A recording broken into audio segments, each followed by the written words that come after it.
We need to light some sage. This is also going to be a heavy conversation just because of the things that we're talking about. But let's light some sage. Get the room ready. Ooh. Because also I found some troubling information while doing a little bit of research about hazing within the Black community. So I guess we'll just get started. Today's episode is somewhat of a follow-up to our other conversation about Black fraternities. And it's an unfortunate follow-up because it comes on the heels of a news story about the death of a 20-year-old, Caleb Wilson, who died in the midst of pledging for a fraternity, Omega Psi Phi, to be exact. There have been 2 arrests made from the Baton Rouge police in connection to the hazing, but it has made us start thinking about the role that these organizations play in the Black community and the role that hazing plays in these social groups. I'm going to call them social groups because I don't really know what other type of benefit they really have besides like, oh, we graduated and we went to the same fraternity, I can get this job. Really cannot tell you what the other benefits are. Maybe you can show off your brand. People like showing off brands in public, but like other than that, even after our last episode, when we talked about fraternities, it still has yet to click for me. And I wonder if it's the individualistic thinking that an only child has, or I've just grown up hearing enough about these types of stories that I've just kind of thrown it to the side as something that like you have to choose to do and want to do and understand what you're stepping into. Yeah, maybe so. Because, in the last episode where we talked to my dad about it, because he's part of Alpha Phi Alpha. And so with his joining the Brotherhood, he actually was an only child. And so he was looking for that community, that support, the Brotherhood, et cetera. And that is really what their dedication is to, at least I'll speak for the Black fraternities and sororities in terms of the Brotherhood, the sisterhood, the community work, the education, et cetera. Like those are really core tenets to the organizations and what they stand for. And so even, to this day, my dad still gets together with his fat bros, or his fat brothers. His fat, what does he call them? Fat bros or something like that with his bros. Yeah. And they have a solid relationship. So that is really the essence of it is getting to have that community and have that lifelong brotherhood amongst them and, with the work that they do. So there is really a lot of good to it. Just unfortunately, the path or the method to get into said fraternity or sorority is not as, rainbows and butterflies as the end result sounds. And my dad being one of them, he you guys will have to go back to listen to the episode, but he shared about his branding story and getting the, A on his arm. So yeah. Yeah, it's interesting too, just because hazing goes beyond the Greek organizations. It's not something that's exclusive. Even in my experience, I feel like at work, granted, I have tended to work with a lot of white sorority girls, but there is a tinge to the hazing. The hazing of a new person that lasts in other relationships. I feel like even maybe it translates into dating sometimes, depending on how people have come to their community. If you're of the thought that in order for someone to be able to be around and be trusted, they have to prove themselves as tough enough or safe enough or whatever that thing enough is, it's probably a hard go to get to that cozy spot where you can really let down your hair or let up your hair if you're me and just like be yourself. So I don't know. It's before we get into the actual news story, about Caleb's death, I want to talk a little bit about the entertainment piece, because we like to pair our news with some sort of entertainment. And I want to start with the film that we watched on Netflix called Burning Sands. Burning Sands came out in 2017. It is a Netflix original movie directed by Gerard McMurray, who also wrote the screenplay alongside Christine Berg. And honestly, when we were talking about themes for show ideas and digging up news and all that kind of stuff and trying to find media that would correlate, I really saw this and I was like, okay, perfect. It hits on the theme that we're talking about. And also Trevante Rhodes is in it. So say no more. Then I press play. Yes, Donna, I will say that start? This was maybe not our best pick. But did we watch it? Yes. We did. I think it does at minimum encompass the process of what we were looking to touch on with the hazing topic. But the rest of it was some of it was jarring, and we've never been hazed. Like, let's be clear. Exactly. We have never been hazed. Some of the items, they very well could be part of the hazing process, or maybe they're not, or maybe there's a combination of the two. But they were like, okay, sorry, you share more, and then I'll get into the pieces that made me like clutch my pearls. Well, I am so interested in hearing what made you clutch your pearls. But before we get into the actual film, I guess just like looking at it as a piece of entertainment, I just want to start by saying, I do not suggest anybody go spend any time watching this movie. It's a matinee. For once, we were saying don't go watch it, but we did. Like, this is what we did. Don't follow our footsteps. Just listen to what we're saying. Just trust. Just like, guys, it's really not the worst movie in the world. Like, I don't want to get that misconstrued. It's just that I feel we could have used a couple more edits for depth. And I feel like what I was looking for was something that I can imagine couldn't be put in the film. And what I'm looking for is more of the ethos behind the necessity of hazing explained in a way that me, as somebody who's not related to any of that, like I have cousins and stuff that are in Greek orgs, but that means nothing to me. So as a newbie, I felt like I was just supposed to buy in that to be in a Greek organization, hazing's just part of it. And that's the end. Where maybe that's true to a certain degree. Like, I watched this other thing, which I think is way better. I can't wait to tell you about it. In the phrase, the worst kept secret was brought up. And I was like, yeah, it's kind of like the worst kept secret about Greek orgs. Like, you're probably going to get hazed a little bit. But this movie didn't do anything to fully explain the history of it or the necessity or the reason why all the characters found a need in that. There was one character that I thought had a wonderful speech about why they would have chosen to go through the hazing. But other than that, guys, if you're looking for something more in depth, I would not say that. And of course, since we watched it and since we're already recording, I've found a documentary that we could have gotten if we had gotten the right logins and made it work. But there's just better material out there than this film. Absolutely. So tell me about the parts of the movie or your reaction to the film in general that just really stirred something up in you. Yeah, so the one part that made me, honestly, this wasn't even like a pearl clutch. This was more of a like vaginal Kegel that came over what happened? Me. What one? Oh, okay. So I just messaged my dad, so I'll share this after. And he said he could hop on with us, so we're gonna ask him some questions. So this is like in the moment.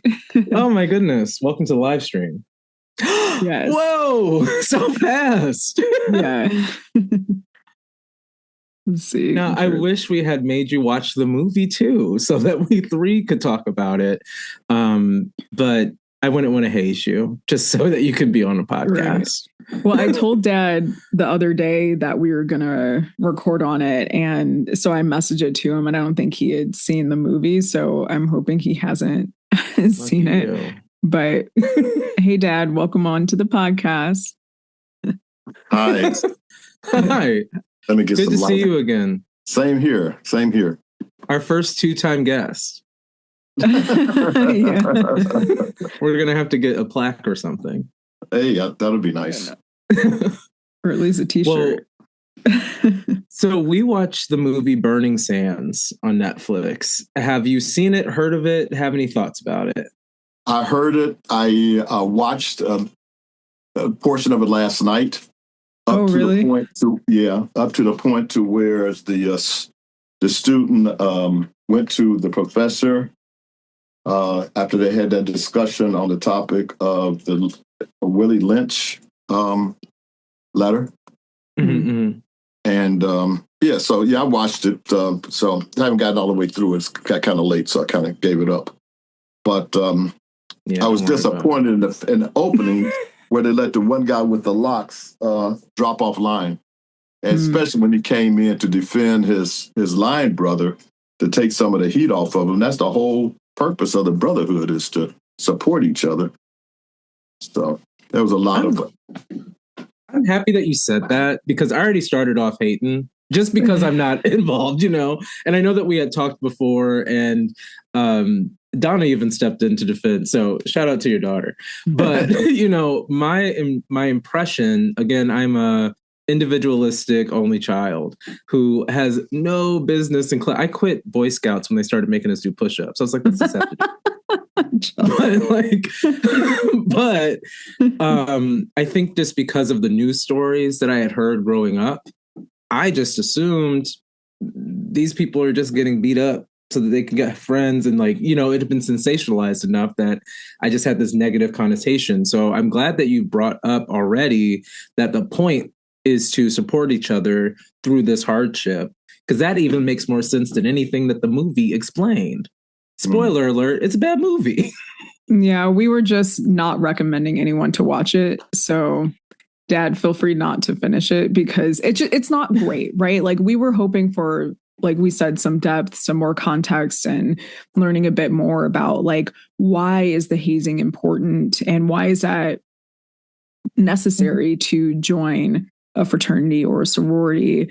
And what I wanted to bring you on for was just to get your perspective, because we'd had our podcast episode with you previously about your journey to joining Alpha Phi Alpha and just what your brotherhood continues to look like, and friendship and, community, et cetera.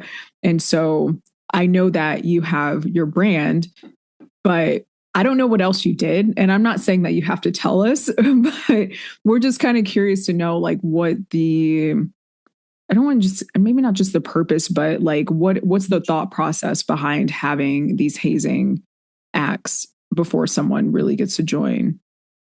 Well, I asked that question to a fraternity brother later, to like, where did it kind of historically come from?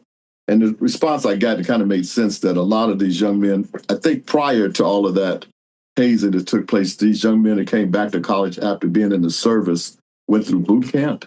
And it was such a physical test of your stamina, and that they felt that that was necessary in terms of bringing people into the fraternities and sororities. So it was kind of a response to the times, unnecessarily, because that's not it, Right. And one of the other things, going back to the movie for just a brief moment, when the guy was coming in the car, he was so determined, kind of reminded me of myself, that I was so determined too, that I wanted to be a member, that I would just do what was necessary to make it happen. Mm-hmm. I believe that my line brothers were maybe the same way too. But I think because we were unique in terms of we all stayed together. We started with 11, ended with 11.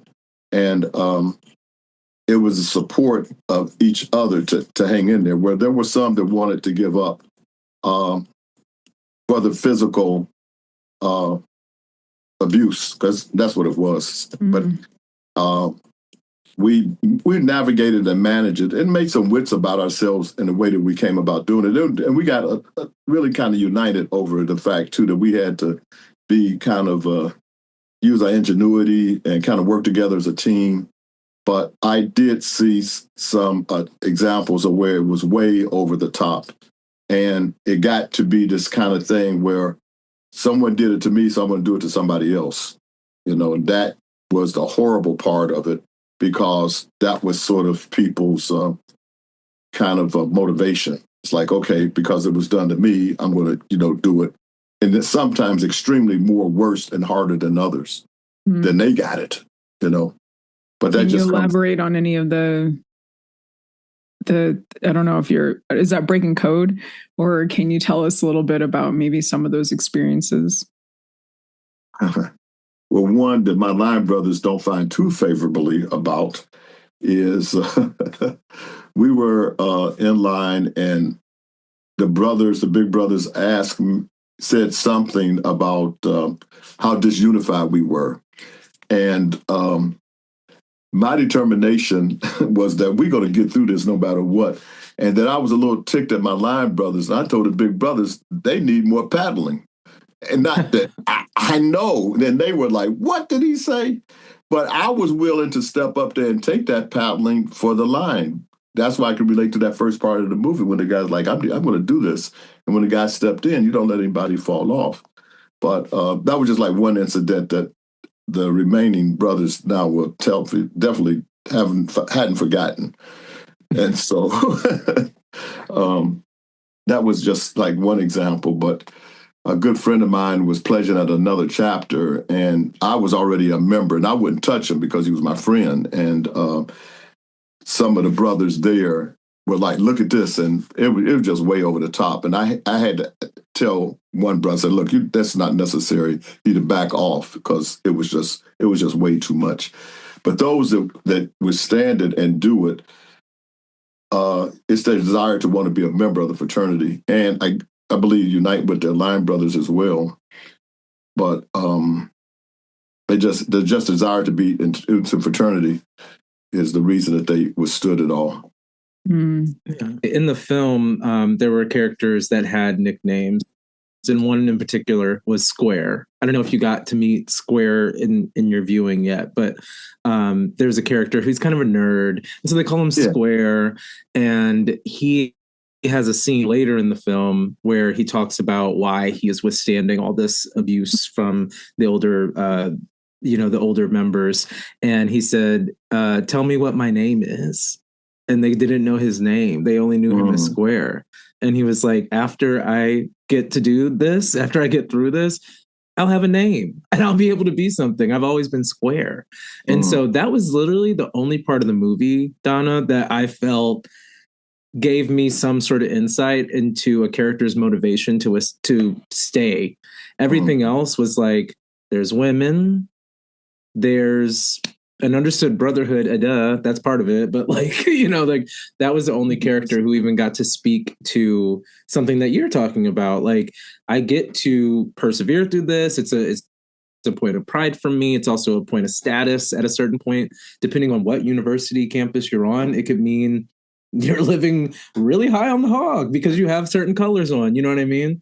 And maybe you're coming out of obscurity. And so, of course, those people are willing to do whatever they can for notoriety. All they've known is I'm Square, So I thought that was the only part of the movie that salvaged anything for me as a film, and that Alfred Woodard was in it. Yeah, that was going to say that kind of turned the table for me, and I was like, oh, Alfred Woodard was in it, so right. The reason why we decided to record on this, or Jonathan had actually brought up the topic, because recently out in Louisiana, there's a pledge, Caleb Wilson, who was pledging for Omega Psi Phi, and he ended up passing away from the hazing experience, and which is obviously, really tragic. And so part of this was like, not only what limits are you willing to go to, but why? Why do you want to go so far? Why do you want to be part of, an organization so bad? But then also, why are people hazing so harshly to the point where someone's passing away? And I guess, spoiler alert for you, Dad, one of the members does end up passing away from who's pledging in the, what did they call in the Lambda? It was something. I just looked it up because it was silly sounding. Lambda Psi, I think, or something Lambda like that. Phi. Some made up whatever. They even had, I mean, they had whole merch and everything. They've got like hats and t-shirts and a whole thing. Anyway, but the member that passed away was actually not the one that I thought was going to, because, the main character, he's suffering from a fractured rib because he had experienced so much. And then they get to the point where they call it Hell Night, where they go all out. It's like the worst that they're experiencing. So they're in a barn, they're punching on them, they're kicking them, they're doing all these things. They're told to eat dog food. And so they get on their hands and knees, they're eating dog food. And it's awful. And then all of a sudden, one of the members, he lays out and he's foaming at the mouth because something internally is going on to where he's unwell. And I think that this is probably maybe one of the more impactful moments, I would say, of the movie, to where it was like, that to some degree this is true. We see it with Caleb, in the real world, but we also know that there are many other people who have also passed away from their hazing experiences. And then you see it in the movie where, he's on a thread, like he is holding on by a thread, but he's not doing well. So the big bros are telling the pledges, like, listen, you're going to take him to the hospital, but you're going to leave him there.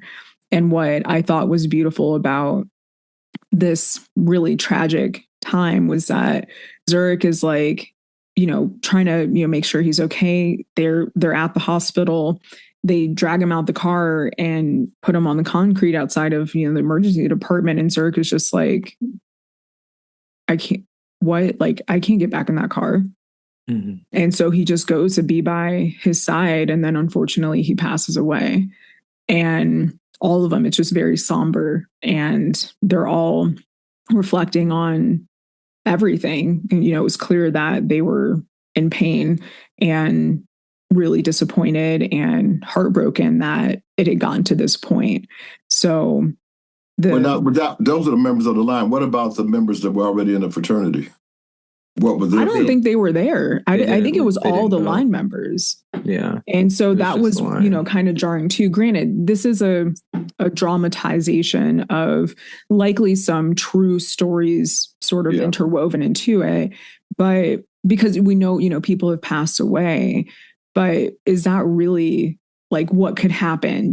Like, is that really what's been the case where like drop them there and leave them and go? Like, that's awful. I think the point of the film is to make people aware, members in fraternities and sororities, of the danger, the consequences of those actions, to put them on point about like, look, this has got to stop.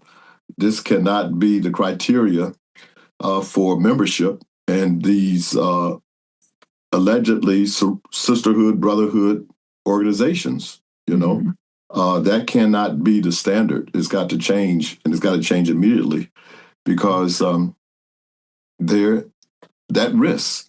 And even that, you're not even going to get quality people or people that may have aspiration that could contribute a whole lot to fraternities and sororities, but not even pledge because of the risk involved.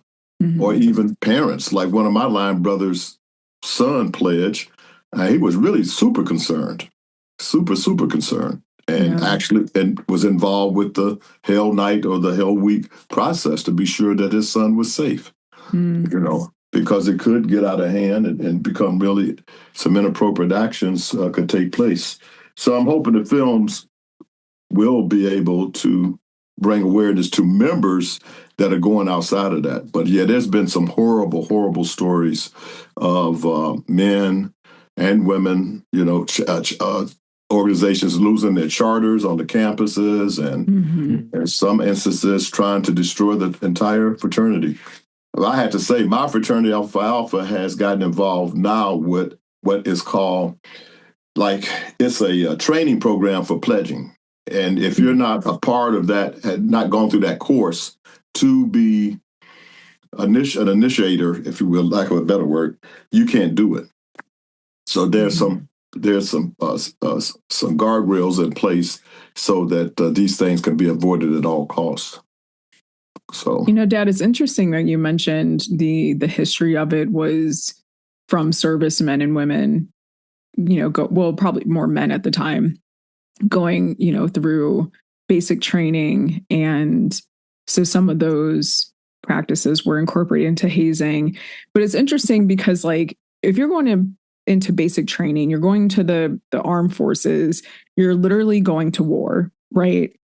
Whereas with the fraternities and sororities, it's like, we're making a structured book club. We're going to have community organizing. We're going to help the children. You know what I mean? So, like, why should going to the military, Donna, is not necessarily you going to war. You're going to defend your country. But so still, you get what I'm saying. You have to. I'm not signing up for that either. Right. I was thinking about you all throughout the film. I'm like, Jonathan is like, absolutely, he would never sign up for any of this. I'm sorry. I'll see y'all down to Cuba. Because I don't have anything to do with that. But then again, I'm individualistic. You know what I mean? Like, I'm like, I don't know about defending this country.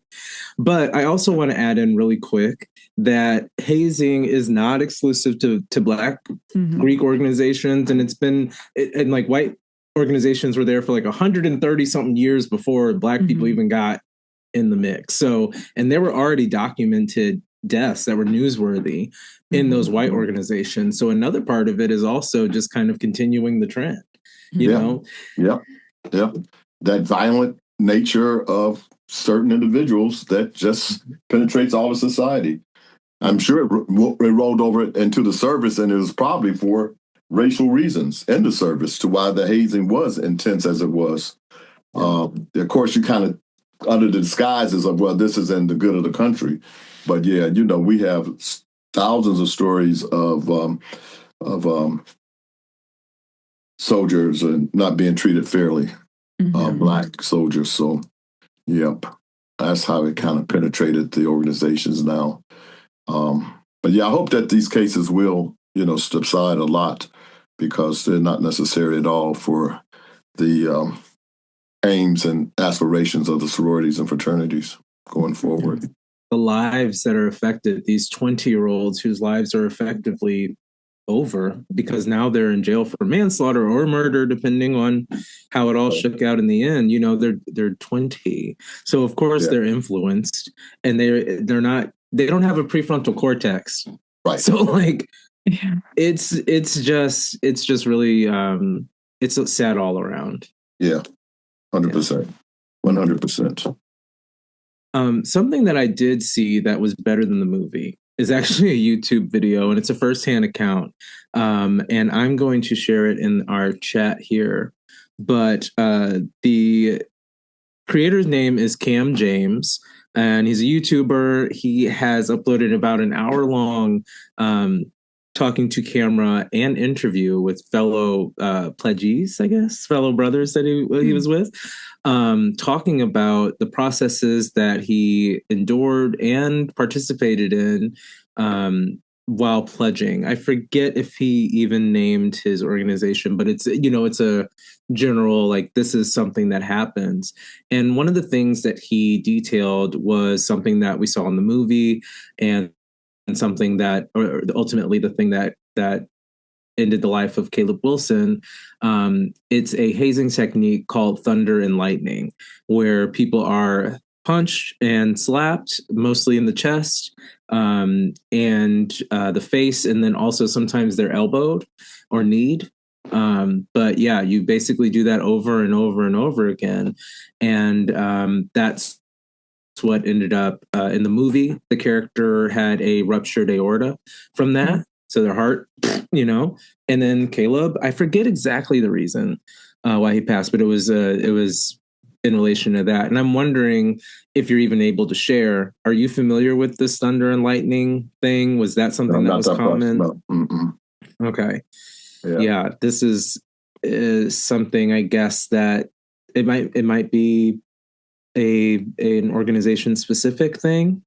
I don't know. I can't say, but it is common enough that there are articles about thunder and lightning rituals that have ended people's lives. This is the first I've ever heard of that. Yeah.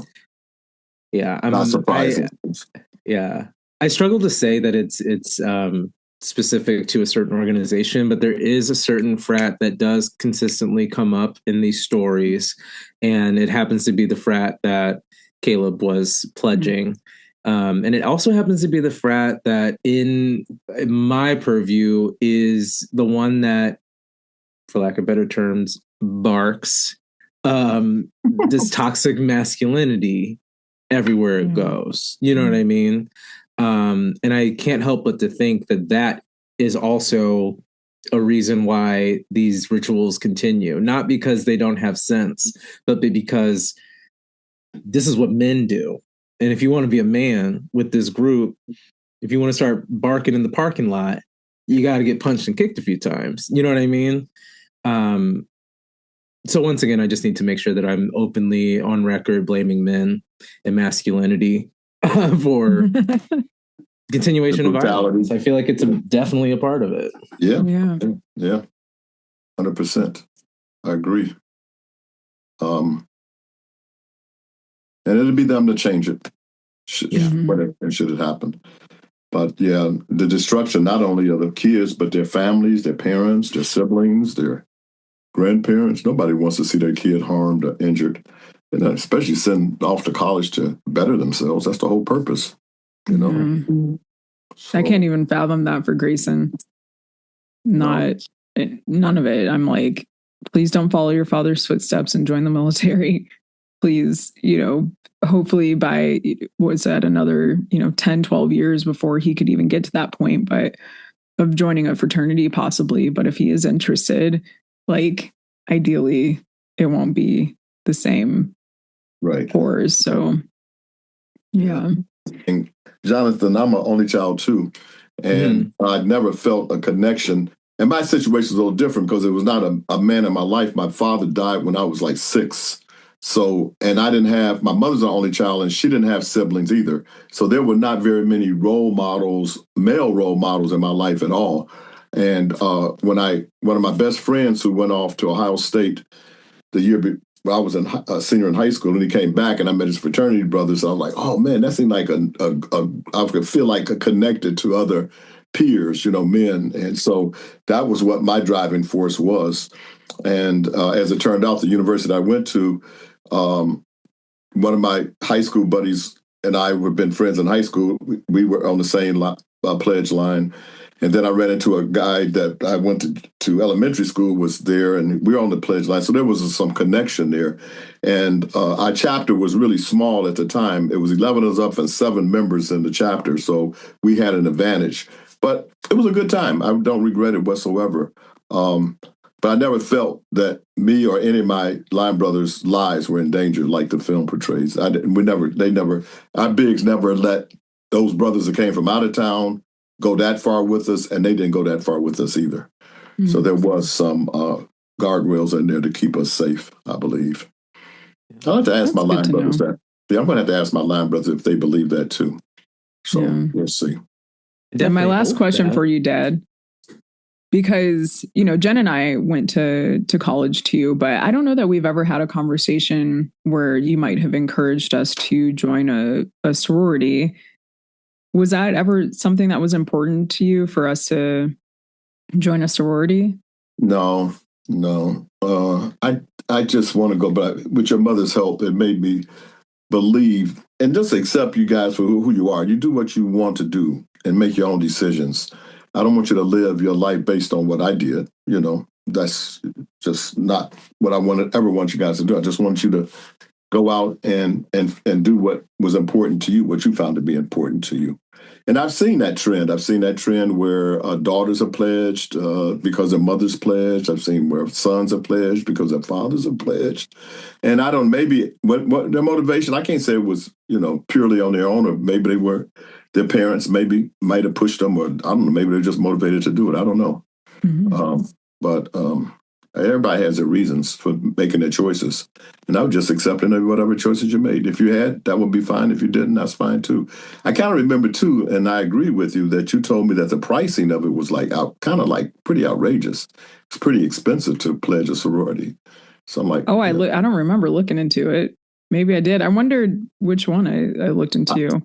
I remember asking you about it. I remember at Kent you were involved with a fraternity something. Oh.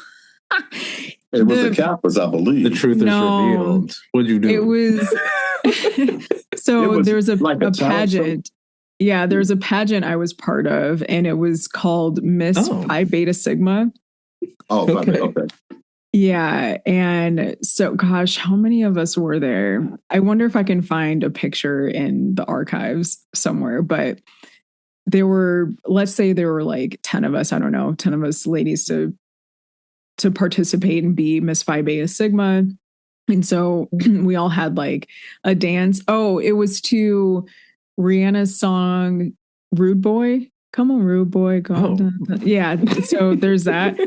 And then, so we had like our dance or walk-in music or whatever. And then we had like our talent. So I made some cupcakes at the time because I thought that I was going to be a cupcake person or open up like a cupcake shop. And I think I had another talent. Like I walked out with like my tennis racket and ball or whatever, something like that. And anyway, that's what it was. The Sigmas that I hung out with like a group of people. Mm-hmm. Yeah. And I remember coming up too, but more specifically for the presentation. Yeah. Mm-hmm. That's funny. And I guess I didn't share that before.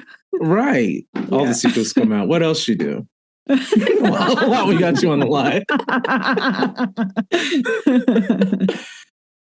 Something else I want to point out too about Black fraternities and their necessity on campus, kind of back, I think back to earlier days of fraternity where it was about safety, like just being in community in these environments that do not want us here.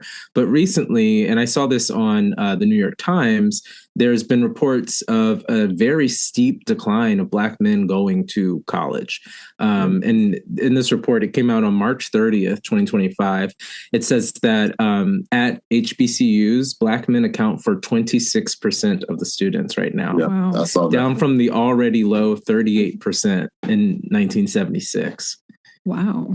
Yeah. So like economic mobility and that, like what it means for their chances post-college, like it would behoove them to have other Black men that are also going on this path into these professional environments to know their name, to like be able to vouch for them in case somebody comes up, because, lift as we climb.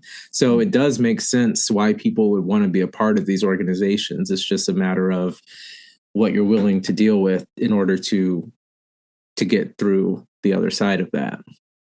Mm. Yeah. I wish they had a better number. I wish it weren't true. Me too. I saw that same article. Yeah, I saw that same article recently about the decline of African American men in college. So I graduated in like 40 days. I don't know the exact number, but yeah.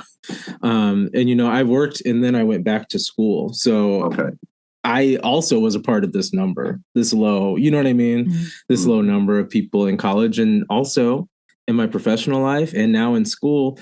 I have not seen many Black men at all. And the few that do rise, are leaders. Like I'm the editor-in-chief of the newspaper. The other people I can name and think of are leaders of all these different organizations. But then in the student body, that's not it. It's like everybody rose to the top or not, or aren't going. So it's an interesting, odd thing, especially for where we are in the world and what we need as a people, especially with this president. You know what I mean? Like we need people that have some sort of mobility going on. True. So I hope that things can change. I don't know if it's going to be anytime soon, but yeah, those are the depressing true numbers. Things are changing every day. How severe they are changing, that's the question. Yeah. Thank you so much. Yeah, thanks for coming onto the podcast last minute. No problem. Yeah. Okay. All right, Donna. It was great to see you again. Same here. You guys take care and keep up the good work. All right. Alrighty. Thanks, Dad. Bye. You're welcome. Bye-bye. What a nice surprise for That was Dad such a nice surprise. pop on for a little bit. I'm glad that he made the time to do that. And now that Dad's Yeah. off, I can tell you about what made me produce a vaginal Kegel in the movie. Oh, yes. Oh, my goodness. I forgot we were talking about Kegels and then your Yes. dad walked in. Yeah. So I was like, yeah, I'll have to wait. So What happened? it was when, I don't know, it must have been, or it was early on. And the girls had come over to the Biggs house, and one of the girls was like dating one of the guys or something like that. And so he's like, okay, we got to pause the meeting. You guys go upstairs and read about, the principles of the fraternity. I'll be back. So then they go off and they are doing the do. And then this guy comes back grossly sweaty from the work, in air quotes, everybody can't see air quotes, that he put in. And after hearing all the things, right, through the wall. And so then he's like, okay, who's next? And I physically was like, oh, why? But and obviously I'm not asking my father about this when he just popped on, but yeah, that made me like, are you serious? Mm-hmm. Are you serious? Adding in the bit about the relationship to boot camp and the military and the stories we hear from the military on military bases, I'm like, well, that tracks. I think this also reinforced that like sort of Jezebel sexualization of women, of Black women specifically. And so for me, I was like, oh, like that was never in my purview in my time. Granted, it was a PWI, and maybe, I don't know, or maybe I just wasn't there to know that actually was happening. Clearly, I wasn't that girl. But to see that, I'm like, there actually probably is some truth to it somewhere, Yeah. But the way that she was characterized was just gross. Right. Okay. Thank you for bringing that up, because there was another scene, the Black women in this movie. There were some like named stars, like some people that I recognize from like Empire and stuff like that. And for the most part, for all the part, actually, I was really happy to see this young Black cast in all these different roles, and they all got their speaking parts. Like there were a lot of characters, which meant that all those actors that got to say a line got, their SAG credentials and things like that. So I was happy to see all these actors acting and doing their thing. But the way that the women were portrayed, specifically the women who worked at the fast food restaurant. Yes. Oh my God. I was like, what in Tyler Perry is going on with how that is literally what them? I was thinking. I was like, did Tyler Perry make this? Like what I saw, that's like part of like the opening. Yeah.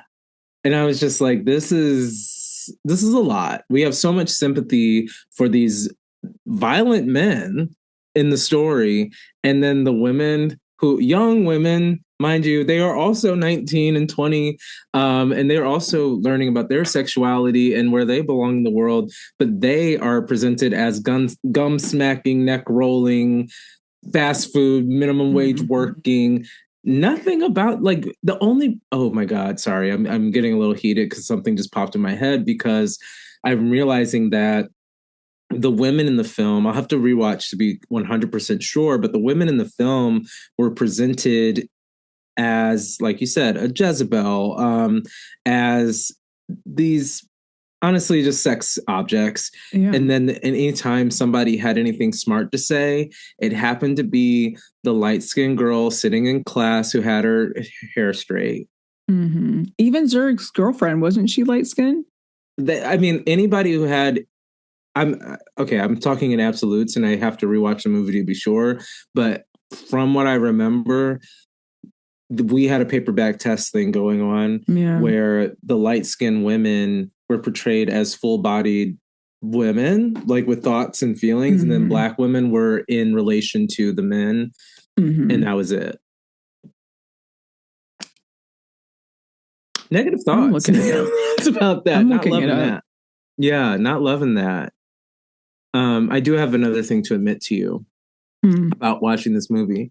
There came a time, and I feel like it was about 45 minutes in, where I took the speed up to 1.5 and I'd slow it down when we got to a scene that looked like I needed to pay attention, and then I'd speed it up again because it was so. Trevante couldn't even save it. He was barely in it. Oh, here's a Refinery 29 article about it. About the movie? The interesting role women played in Netflix's Burning Sands. I'll send it to you. Because, yeah, and that was 2017, so it's not old enough that we weren't already having these conversations. Yeah, so. For sure. Dark. For sure. Real quick, though, I do want to get into the Caleb story briefly, just to be sure that we are, honoring this young man and telling the story correctly. So I'm reading from CBS News that police they've arrested 2 people, but they're expecting more. He was pledging Omega Psi Phi fraternity, and the deadly incident unfolded when Wilson and 8 other fraternity pledges went to a warehouse of a flooring company in Baton Rouge on February 26th. At the warehouse, they changed into gray sweatsuits for the hazing ritual that involved McRae, Thurman, and Smith. That would be Kyle Thurman and Isaiah Smith, the 2 people who were arrested, wearing boxing gloves and punching the pledges, quote, 4 times, according to their arrest warrants. Based on what I've learned about the Thunder and Lightning game, it's as many times as one can deal with. So that is how Caleb ended up passing, and much like the end of the film, he was dropped off at a medical center, and the people involved were found out based on their license plate because he was dropped off. And also the time between when his body made it there and when he actually might have passed is undetermined. Yeah. And it also says that they believe that his clothes were changed before going to the hospital, which could have been because of blood, whatever. But there was planning, there was conversation. It was not a life-saving drop. It's likely that he was dead before they even got him in the car. So it's horrible. A 20-year-old life lost for what? I'm understanding the basis, but I'm not understanding it in practice. And I'm not sure if this is ever going to stop. No.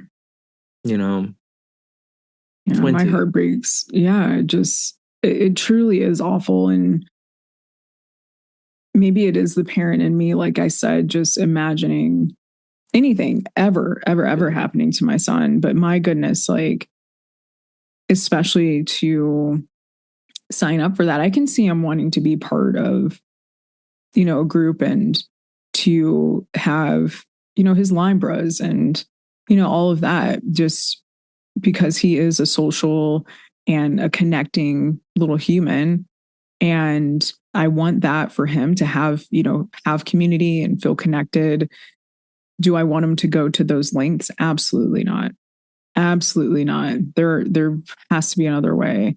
And all I can hope and put out there for any child or any person that wants to partake in Greek life, that it not look like this for them to be able to join. Yeah. Maybe change it to community service hours, like let that be a measurement, or an obstacle course if it really has to be, some sort of physical determination, but let it not be a physical obstacle based upon how much torture you can endure from another human being. Right. The trauma of it all. The trauma of even being in that room, even if you weren't participating in the punching or whatever. Like, can you imagine? Your whole life is done.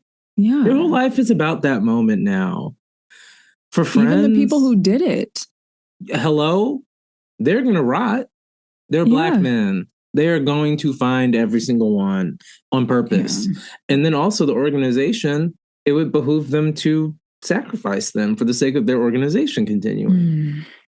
You know, so there's a lot of different layers here. And also, I mean, to the kids that are not yet even thinking about college, I really hope that they are able to find a confidence outside of being their identity as something that can bring them around someone else, like being a man, being black. Like there are so many other things, and like gaining skills and understanding what your talents are, like wanting to develop some sort of new talent. That's, I think, the way through that. Like honestly, as we were talking, and I keep bringing up, like, I'm individualistic, I'm really not. I'm like big on team. I like that, but I'm a theater kid. We can team, but we just sing along. You know what I mean? Yeah. Like we don't have to punch and kick and all that. Yeah. But granted, we did have there was a death of a band member in a college band not long ago too. So, you know, it's like there's a larger issue at hand. Yeah. There's a larger issue at hand. It's just hard. There's no answer. If there was an answer, it just wouldn't be happening. Yeah. But we started off the episode by not recommending people watch the movie, but now I think I've changed my mind to suggest it simply because I think we just learned from our conversations with Dad, or with my dad, conversation surrounding the articles that's come out with Caleb Wilson and his unfortunate passing, his unfortunate murder, if we're being honest. Hello. Yeah. So, you know, these are real stories intertwined into a fictional movie, but it still has an impact on the conversations that we can have outside of this podcast or outside of our theoretical room. Yeah. Yeah. Now I'm really interested. And if there are any parents listening that are wanting to share their thoughts, like how, if you are already doing this, how are you supporting your kids? And how are you building up their confidence? How are you letting them explore who they may be outside of their immediate identity? To maybe encourage them engaging with those activities that they like and those talents that they have, as opposed to just being around other men because they're men. You know, like, are there ways that people can be raised to think beyond what's presented to them as something they should do? You know, I'm in college. I see it. The police were just called on a fraternity for being loud right next to me the other day. Yeah. And it's just because they're 20 and they're idiots and they're just having fun. Yeah. But like, I, even at 20, would look at that and be like, buffoons. Like, get a skill. You know what I mean? Like, yeah. So I'm curious to know if that's something that parents are doing or thinking about, if they even went to college and are even thinking about this. You know, all those questions come up. So I'd love to hear in comments somewhere if somebody has any thoughts about this. I'm totally interested in hearing about how that's going and how you're preparing for that kind of stuff, those influences to come in. Or how you're navigating or navigated it if you went through it previously. Oof. Yeah. Yeah. For real. Well, I do want to suggest, so obviously I still don't suggest burning sands. Donna has had, Donna is currently having a stroke on the other side of this computer screen. God, so I'm going to let Donna talk. But I am going to suggest checking out, it's titled Hazing in Black Fraternities. And that is by the creator, Cam James, on YouTube. It's 52 minutes. It was really in depth. It was a firsthand It was a firsthand account of his own experiences, and I think that it really did the job that I think the movie wanted to do, but maybe through pressures, organizational pressures, couldn't necessarily do as freely as Cam can. So I will also give that link to Donna to put in our show notes, so you guys can have that to access as well. And I'm going to check it out myself because I didn't check that out prior.